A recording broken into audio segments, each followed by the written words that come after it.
Recorded class है, मान ले रिकॉर्डेड क्लास है, तेरा यहां आने का उद्देश्य क्या है? मेरी बात को समझना, गुस्से में नहीं कह रहा हूं, प्यार से समझा रहा हूं। मान ले कि क्लास रिकॉर्डेड थी, क्लियर है?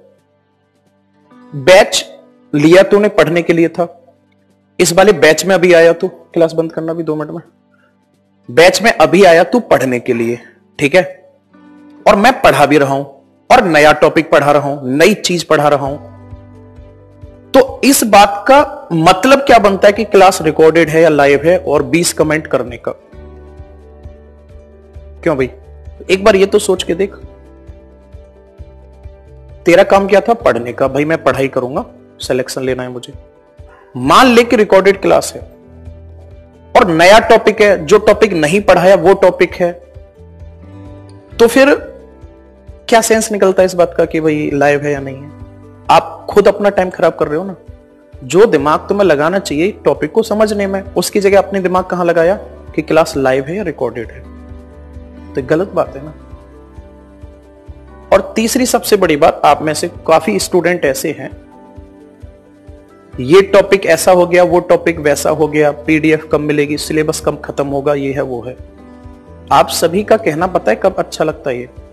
या तो मैं ये कह रहा हूं आपसे कि भाई बैच खत्म हो गया, या 2 क्लास के बाद बैच खत्म कर देंगे, तो आपका कहना ठीक है भाई, इतना सब कुछ छूटा हुआ है, इतना सब कुछ छूटा हुआ है, और आप कह रहे हो बैच खत्म हो जाएगा। अब कहां पे कौन सा चैप्टर कराना है, ठीक है, कहां पे कौन सा चैप्टर कराना है, ये वाली बात आप डिसाइड करोगे या टीचर डिसाइड करेगा? टीचर को ज्यादा पता होगा ना कि कौन से सीक्वेंस में कौन सा चैप्टर करवाऊंगा मैं। अब तीसरी सबसे बड़ी समस्या कि सिलेबस कब खत्म होगा, सिलेबस कब खत्म होगा, जल्दी खत्म कराओ।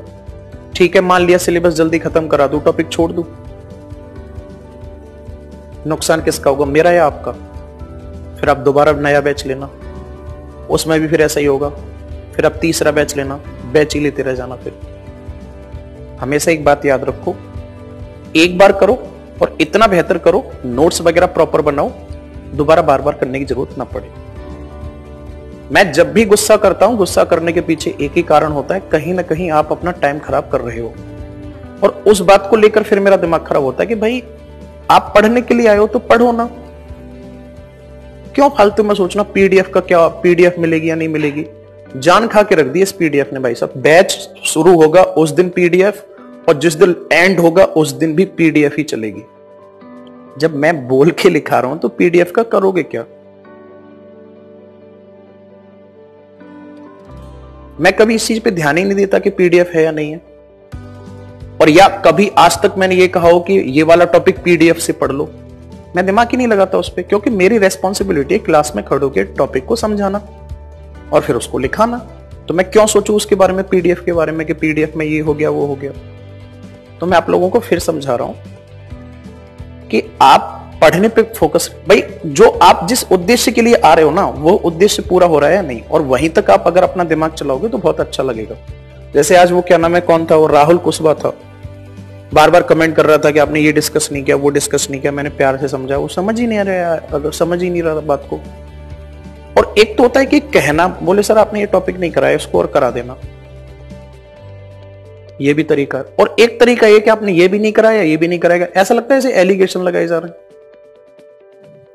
तो मैं भाई राहुल तुझे भी समझा रहा हूं, मत सोच इतना कि क्या नहीं कराया क्या नहीं कराया। तेरा बैच जब खत्म होगा, अगर बिग बैंग न पढ़ाऊं मैं, उस दिन कहना कि सर आपने बिग बैंग तो कराया नहीं, ठीक है। दीपेंद्र का कमेंट आ रहा है, सर टाइम के साथ साथ पैसिफिक प्लेट भी छोटी हो जाएगी क्या? कल की क्लास में समझाएंगे, जहां प्लेटें नीचे की तरफ जा रही है तो नई प्लेट भी तो बनेगी।